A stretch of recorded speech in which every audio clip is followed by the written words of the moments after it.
चला, एका महत्त्वाच्या कामाला जायच्या आधी आपला नंदी आणि महादेव यांचं एकदा दर्शन तुम्हा सर्वांना करून देतो आणि पुढचा प्रवास आपला पैठणकडे होणार आहे.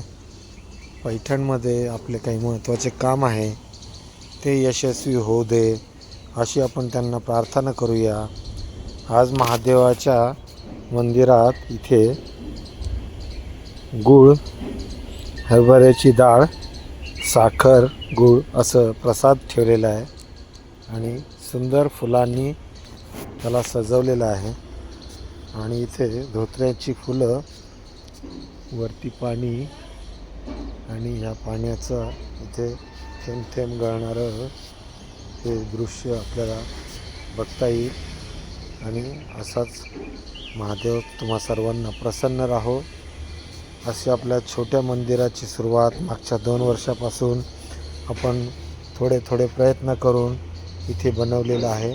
आणि हे सगळं पूजाची सामग्री, ही फुलांची झाडं, इकडून आलेल्या वेली, इथे त्याच्यासाठी भक्तांसाठी झोपाळा, इकडे आवळ्याचं एक झाड, शेवग्याचं झाड, हे आहे फणसाचं झाड आणि याच्या समोर आहे एक नारळाचं झाड, त्याच्या बाजूला एक सुरण या वनस्पतीचं झाड, पुष्प कैलास पुष्पी म्हणून एक झाड आहे, तेही इथं लावलेलं गेले.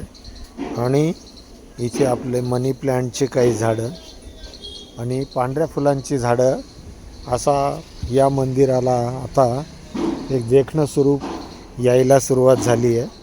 इथे हे जे 2 दगड आहे हे मी प्रत्यक्ष केदारनाथ आणि गंगोत्री अशा जागेवरून आणलेले आहेत, की ज्या कुणी म्हाताऱ्यांना, वयोवृद्धांना किंवा काही कारणामुळे तिथपर्यंत न जाणारे भक्त ते इथं दर्शन घ्यावे आणि त्यांना त्याची आठवण यावी.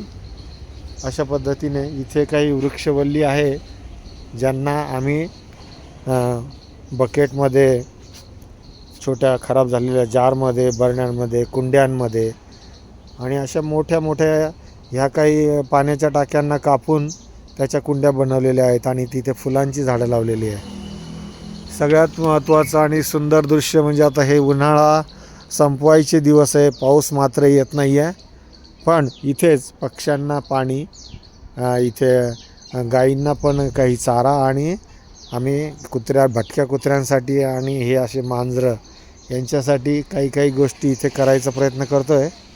हे मांजर इथेच पिल्लं पण दिलेले आहे ना, आणि ते पण इथं खेळत असतात. या 2 मांजरी या पाळलेल्या आहेत इथं मंदिर परिसरात. आणि इथे आपल्याला आमचे नगरसेवक सुमित त्रिवेदी यांच्याकडून एक बाकड्याची भेट झाली आहे. ती आपल्याला संजय सिरसाट यांच्या साहेबांचं नाव त्याच्यावर आहे आणि सुंदर बाकडा असं इथे मंदिराला दिलेला आहे, तो आपण बघू शकता. आणि पुढच्या काही दिवसात आणखी हे चित्र बदलणार आहे आणि म्हणून हा व्हिडिओ मी तुमच्यासाठी बनवत आहे. सगळ्यांना ठाकूरजी का भोले धामतर्फे धन्यवाद.